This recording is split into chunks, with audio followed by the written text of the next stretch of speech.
welcome to City Break Ideas, Episode 3, in which I'm going to offer you a smorgasbord of ideas, 5 ideas in fact, for places that in most cases other people have recommended as being a lovely place to visit if you fancy a city break.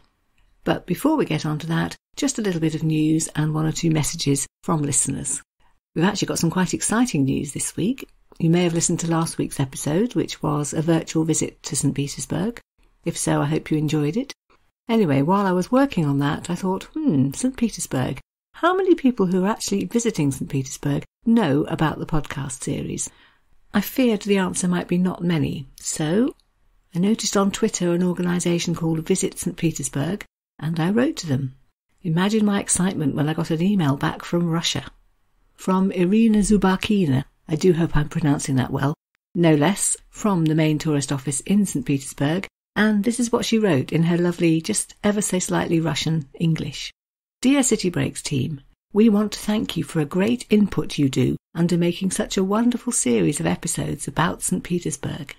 Please know now the information about City Breaks podcast channel is published on official city tourism webpage, Visit Petersburg. So there you go. People visiting St. Petersburg will be able to find the podcasts as they're looking on the tourist website for what to do when they get there. I did enjoy reading the message. I love the way that in Russian they leave out the articles, so it's not the official city tourism webpage, it's just official city tourism webpage. Anyway, I was delighted to hear from Irina, and I'm hoping perhaps to get contact from more Russians. If you're interested in their website, by the way, it's www.visit-petersburg.ru, and if you put /en on the end of that, you get the English version, which is a good thing, I think, for most people. And actually, if you get that far, and then on the homepage, if you choose the section marked Interesting, you'll get straight through to their advert for City Breaks, which they kindly say nice things such as, each podcast covers all the essential information you need to know for making your visit unforgettable. So there we are. But that's not the only post I've had this week, because I also got a nice message from Alex Watson on Twitter, who kindly wrote, Hello, thanks for making the podcasts. I found the one on Seville after searching for a podcast on Seville, which is my favourite city and which I visit every year. I've also listened to some of Florence, and so far I'm enjoying it very much. Well, that's kind, isn't it? And later on in the episode we'll have one of Alex's City Break ideas. And in fact another of the City Break ideas to come stems from somebody else I met on Twitter, Leanne Adderley, who writes, I've just been listening to your podcast on Schwangau and Munich. I used to live there. Actually, that was it, the message. No mention of whether she enjoyed it or not. But I guess if she writes in, hopefully she did. And she certainly knows what she's talking about, because not only did she used to live in or near Munich, she's also a German teacher. And they usually know what they're talking about, do they not? I did enjoy getting both those messages, and so if you do feel prompted to write in and say what you think of anything you've been listening to, that would be lovely. Next up, I wanted to give a brief mention to something else I found on Twitter, which was a survey by The Lonely Planet on the world's greenest cities. I found it interesting to read which their top 10 were, and also to see some of the things for which these cities were mentioned. Food for thought when you're out and about in cities generally, and maybe an idea for somewhere that you'd like to visit. So the very top of the list was Vienna, and one of the reasons that it was given that lofty rating was because 50% of Vienna's home population buy an annual travel pass, which I guess means they don't drive about in their cars as much. Second up was Munich, said to be a very walkable city with great public transport and good air quality, those things presumably linked. And third was Berlin. Interesting that the top 3 cities are all German-speaking. And Berlin was mentioned because of the sheer number of open spaces and parks it has, and also because of its very low use of water per capita. Away from the German-speaking world, but still in Europe, next up was Madrid, deemed to be very pedestrian-friendly, and at number 5, the first non-European city, which surprised me a little bit, was Sao Paulo, given praise because of its very high use of renewable energy. Number 6 was also somewhere a little unexpected to me, and that was our very own Manchester, said to be, quote, a pedestrian gem with lots of farmers' markets. Lisbon at number 7, lots of green spaces, great farmers' markets, and an ambitious recycling programme. Number 8, the second non-European city, Singapore, given a special mention because apparently it has designed therapeutic gardens especially for the elderly. Number 9, Amsterdam, mainly because of all the different ways there are to get about the city without using up any petrol, on foot, by bike, by boat. And place number 10, Washington DC, because of its great number of public plazas and parks. And they like the fact that the wharf, which has been newly redesigned there, includes not just offices and shops, but also a marina, some parks and public spaces. Just below the survey there were comments that people had written in, and my favourite one was the top one where John Dunn wrote in and said, "Actually, you've forgotten somewhere that really ought to be on the list," and came up with somewhere I think most of us would never have thought of, and that was Ljubljana, the capital of Slovenia, which he says has, quote, "a clean, leafy riverside pedestrian-only centre, parks and green spaces galore, and the most efficient recycling schemes I've seen anywhere." So, store that idea away. City breaks Ljubljana, anyone?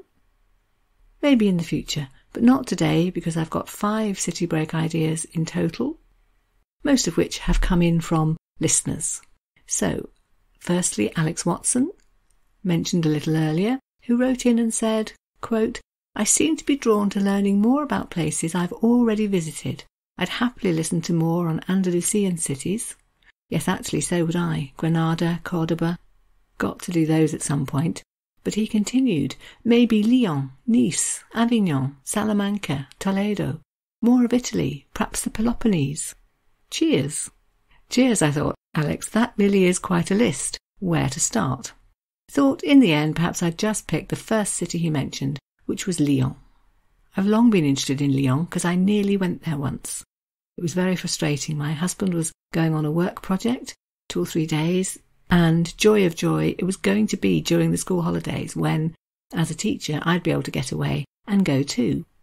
But, of course, as these things turn out, the project took longer than he'd hoped, the visit was postponed, and he ended up going after the new term had started, and I missed it.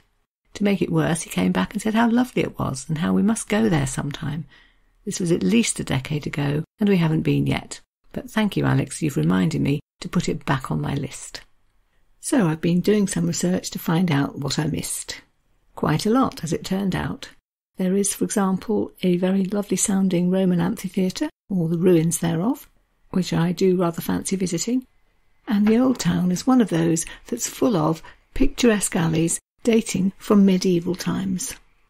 So many of those, in fact, and so specific are they to Lyon, that they have their own very special Lyon name, which is Traboul.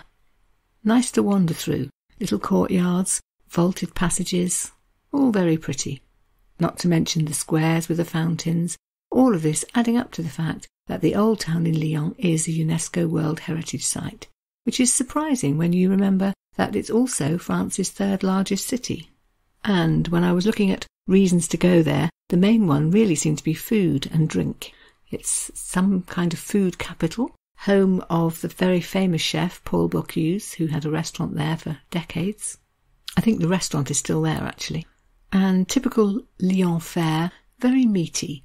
Pork, andouillette, which is sort of pig intestine sausages, coq au vin. And I noticed with some amusement that une salade lyonnaise, so a typical Lyon salad, does have some lettuce in it, but it also includes bacon and a poached egg. So that gives you some idea. As well as having their own name for the medieval streets, they've got their own name for the little restaurants that you find all over the old city in Lyon, and that is bouchon. A bouchon is billed as a traditional bistro serving local cuisine, so definitely something to look out for. And the wine, of course, lots of wine. Beaujolais comes from not far away, as indeed does Côte du Rhône, Lyon, of course, being on the River Rhône. If you're going to do more than eat and drink, there are various things to catch your attention. A fine arts museum with some Monet and some Matisse and some Rodin in it, if you want to look at French art, but also artworks from further afield, Rembrandt, Rubens. A couple of interesting sounding museums. One is called the Confluence Museum, as in confluence. I think confluence is rather a good name for a museum where ideas meet, but actually this one is even more deserving of the name because it's built on the confluence of the two rivers which flow through Lyon, the Rhône and the one I can't pronounce, even though I'm a French teacher, Saone. Do let me know if you know how to say that. Anyway, it's a museum of science and anthropology. And the other one which caught my attention is a museum called the Musée Lumière. Lumière, of course, means light, but it was also the surname of Louis and Auguste Lumière, the Lumière brothers, if you will, who came from Lyon and who are the fathers of modern cinema. And it was here in Lyon that they shot their very first film in 1895. So here it is in Lyon, where a museum has been set up full of projections of their films and lots of other stuff about cinema and photography. So there we have it then, this week's first idea, Lyon. Leanne Adderley's suggestion was also rather a long list. This is what she wrote. As someone who used to live in Germany, Regensburg, Rothenburg ob der Tauber, Augsburg and Nuremberg are all brilliant cities in Germany. Then there's Vienna and Salzburg in Austria. Well, yes, again, quite a list. Where to start? How about with the first one, Regensburg? I must confess I didn't know anything about Regensburg, and as soon as I started finding out about it, I thought, 1, you really should know all this. I should, that is, in my capacity as German teacher, although, whisper it, I learnt most of my German in Austria. And 2, how lovely it sounds. Yes, I really would like to go there. I discovered that it's known sometimes as Italy's northernmost city. I think I may have said when I did the Munich series that Munich is very much a southern German city, feels a little Italian in flavour, and so I can relate to that, and Regensburg in fact is only just over 100 kilometres from Munich. Also a World Heritage Site, billed as one of the best preserved medieval cities in Europe. I went onto a website called thecrazytourist.com, and here's what they had to say about Regensburg. Quote, anyone charmed by medieval history will be in dreamland in the UNESCO city of Regensburg, where 1,500 listed monuments have stood the test of centuries. In the days of the Holy Roman Empire, Regensburg hosted the Imperial Diet, I think that was the Parliament, and you can stand in the very place where some of Europe's most powerful men would assemble. So, 1 or 2 ideas about what to see in Regensburg. There's a cathedral and a basilica, so 2 massive churches, some monasteries, a 12th century stone bridge, and what seems to be particularly specific to the city is lots of tall towers from medieval times. Noble families in those days liked to show off their wealth and show how important they were by having a tall tower built, and of course no sooner had they done so than one of the neighbours would think, a tall tower, I think ours could be slightly taller. You may recognise this idea. It pertained to Florence. And the result here in Regensburg is, quote, the fact that centuries later the cityscape is still a forest of towers. Normally that might put you off unless very modern towers are your thing, but here of course they're not modern at all. An example would be one called the Goliath House, described as a medieval patrician house, so built by someone with some spare cash, and dating from 1260. And of all the towers there, one you may particularly remember if you see it, because it's got a massive mural painted on the side of David and Goliath. That dates from the 16th century, and so the Goliath House has been a Regensburg landmark ever since. It's not, however, the tallest tower, because that is the Goldene Turm, the Golden Tower, which also dates from 1260 and is 50 metres high. Amazing. And even more amazing, it is used these days as student accommodation. How classy. And then if you fancy a day out from Regensburg, I would suggest you go to Valhalla.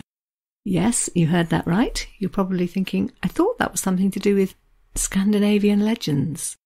Yes, you'd be right, but actually, in the 1830s, Ludwig I, King of Bavaria, decided that he would have his own version of Valhalla built on German soil.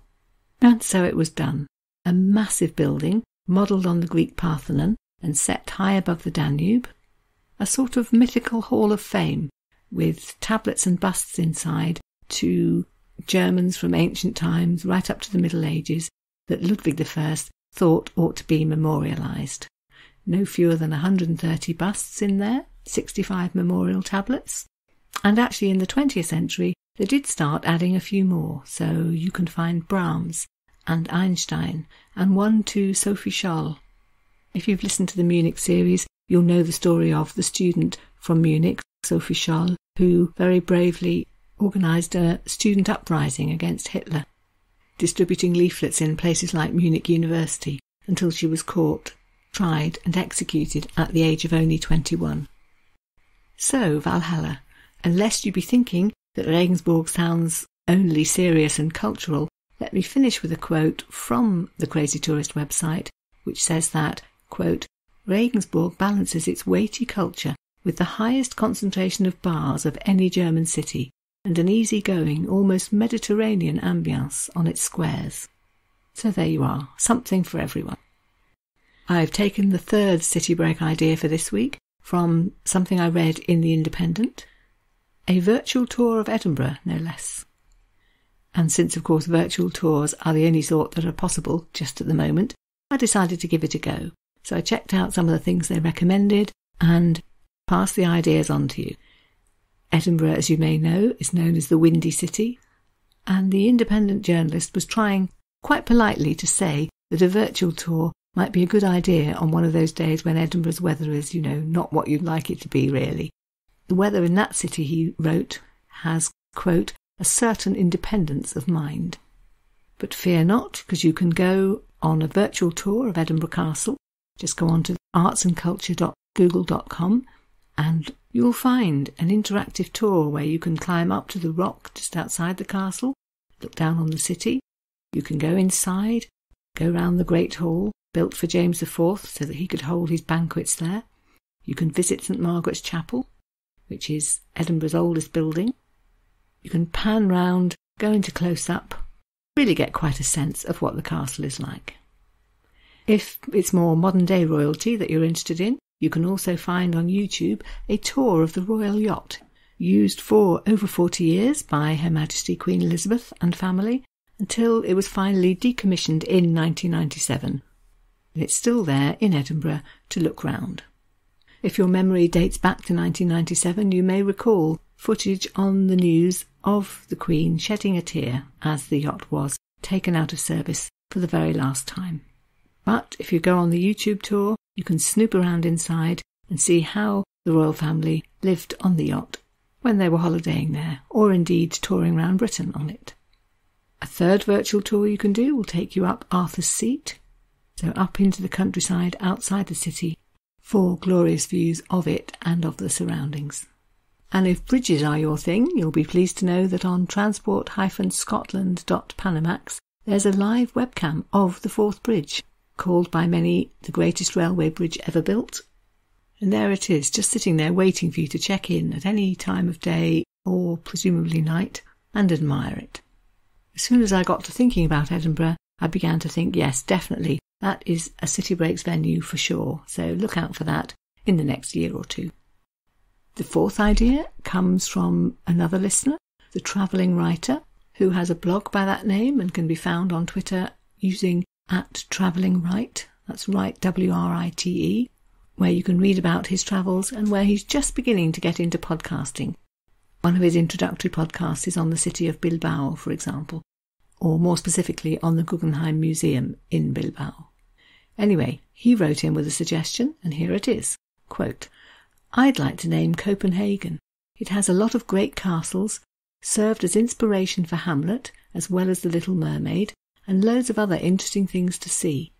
I believe the aquarium has the only hammerhead sharks in captivity, and I got to feed them the last time I was there. Now that sounds like a nice idea. Again, 4 city breaks. We haven't had a Scandinavian city yet. That's quite an omission. And when I went a-Googling, I kept finding references to the fairy tale city and to the fact that it's got so many canals and cycleways, and even may by some people be said to be, quote, the happiest city in the world. Unfortunately, the other thing I read about it was that it can be expensive. Its reputation is such that on those Google questions that you get, somebody had actually said, is it the most expensive city ever? And the reply that someone had left read like this, quote, just got back from Copenhagen and had a wonderful time. Amazing city, beautiful, lively, filled with great museums. However, it is the, capital letters, most expensive, bold type, city I have ever been to, including New York City and Paris. $10 for coffee, $25 for a sandwich and water at a local pub.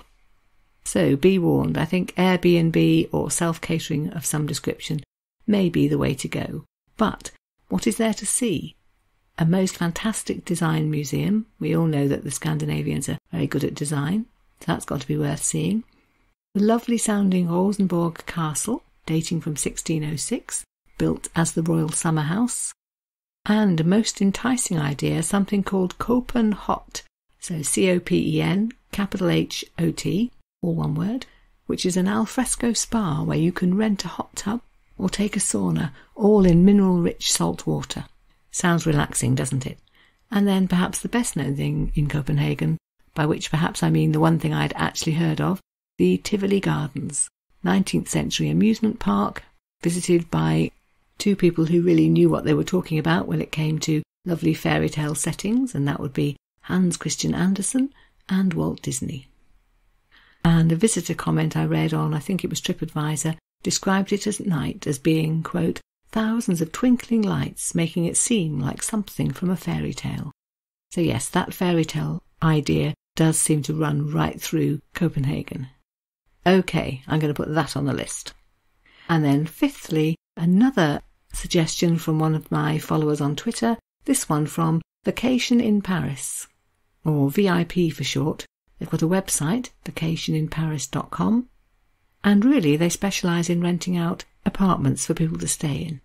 Knowing that they would be Paris experts, I decided to ask them for an idea. Perhaps lots of listeners have been to Paris already, but it is the sort of city, isn't it, that you keep wanting to go back to. So it's nice to have a new idea of what to do when you get there. And what they came up with was phrased in the words, quote, I'd say eat a crepe a day to keep the doctor away. Medically, I don't know how that works, but enjoyment-wise, yes, certainly. And they helpfully suggested that of all the places in the city, the area where you're most likely to find lots of lovely crêperies would be Montparnasse. They also suggested that I could have a look at an article called Where to Try the 10 Best Crêpes in Paris, which is part of the culturetrip.com website. So, of course, I went and had a look, and two which leapt out at me as ideas I liked the sound of were the Crêperie Porte Manèche, which is in Montparnasse, at 52 Rue du Montparnasse, in fact, where the thing I picked off the menu as what I'd order now if I were sitting there, oh, if only, would be a Rochefortaise pancake, billed as being made with organic egg, Emmental cheese, ham, onion, and mushroom topped with cream and a sprinkle of parsley and tomatoes. Yes, please. And the other one that caught my attention was a place called Mardi, M-A-R-D-I, which is French for Tuesday, as you may know. I don't know why it's called that, but it's a crêperie which dates from 2016. It is a restaurant, but it also does a lot of takeaway, savoury and sweet, a choice of 50 high-quality toppings, so you can design your own. And this is to be found at 137 Rue Montmartre. So there you go, thank you VIP. I went onto their website to have a look, and I noticed that in fact they have a blog as one section of their website, which gives you lots of little interesting bits and pieces about Paris. So I had a snoop and picked out one to share with you, which was an entry about lesser-known places in Paris which are nice for a picnic. So it opened by saying, well, yes, everybody knows that you have a lovely picnic in the Jardin du Luxembourg or along the banks of the Seine. What are the places that perhaps they won't be quite so crowded, which will feel very Parisian? And to pick three of their ideas, they suggested the Parc Montsouris, which is in the 14th district. Montsouris literally means Mouse Mountain. I don't know why it's called that. Anyway, we are helpfully told that if you get the RER to Cité Universitaire, you will be at Parc Montsouris, and what you'll find there is, quote, a lovely park with a lake graced by ducks and swans. Another idea they give is to go to the Parc des Buttes-Chaumont, which is in the 19th district. Got its own metro stop on line 7, so quite easy to find. Buttes-Chaumont used to be a quarry, but now it's a lovely hilly setting with a man-made lake, waterfalls and a grotto. And the third idea is one that actually I keep meaning to try out, but every time I've been to Paris recently, something or other, the weather, some pressing engagement, forgetting, that sort of thing, has got in the way and I haven't done it yet. But I absolutely intend to do it ASAP. And that is something called the promenade plantée, literally planted promenade, which is described in the VIP blog as, quote, the original High Line, a converted railway which is now a pedestrian walkway lined with beautiful flowering trees and planters. Not so much green space, but plenty of benches, charming shops underneath, and nice neighbourhood views as you walk along. And again, very helpfully, the blog tells us how to get there. It's in the 12th district and you need to get line 1, 8 or 5 to Bastille. So there we are, the last of this week's 5 ideas. Which one takes your fancy? Is it Lyon or Regensburg? Is it Edinburgh or Copenhagen? Or is it perhaps the ever-popular Paris? Leading to the question, do you have to choose? To which the answer, of course, is thankfully, no you don't. Time and funds permitting, a little bit of planning, you could go to any or all of them. Okay, so that rounds things off for this week. Except that, of course, I'd like to finish by reminding you that it would be really lovely to hear from people, ideas, things that I can put in the next City Breaks Ideas episode. Next week we're going virtual again, virtual visit to Toulouse, and the week after that, City Break Ideas, for which I would very much welcome your ideas, your thoughts on somewhere you've been or somewhere you'd really like to go, and a little bit of an idea as to why. Describe the atmosphere a little bit or mention something particular that you definitely don't want to miss when you get there. If we add a few of those together, then we have another hopefully useful and interesting City Breaks Ideas episode, which will give you some inspiration, some things to think about, prompt perhaps to get booking. So just to remind you then, there are 3 different ways to get in touch. You can leave a comment on the blog. That's at www.citybreakspodcast.co.uk. Click blog on the homepage and you'll find at the moment the top entry says City Break Ideas, and if you click on that, there's a space for you to comment and put yours in. Or perhaps you prefer to email directly. That's easily done. citybreaks@citybreakspodcast.co.uk. That's a good moment to think about attaching a photo, perhaps, which I'd love to put on the website, along with your recommendation. Or if you prefer, you can contact us via Twitter using the handle @CityBreaksCast, CAST. So, look forward to hearing from you. It's been a surprise to me already how many of the cities that people have suggested are ones that I hadn't thought of. And that's great, of course, because many heads are always better than one. Okay, so I'm going to sign off in French this week, since we've featured 2 French cities, Paris and Lyon, on the City Break Ideas. And thank you very much for listening. Merci pour l'écoute. Wish you luck for the coming week. Bonne chance pour la semaine à venir. And wish you goodbye in that lovely French way, which isn't goodbye forever, but just goodbye until next time. Au revoir.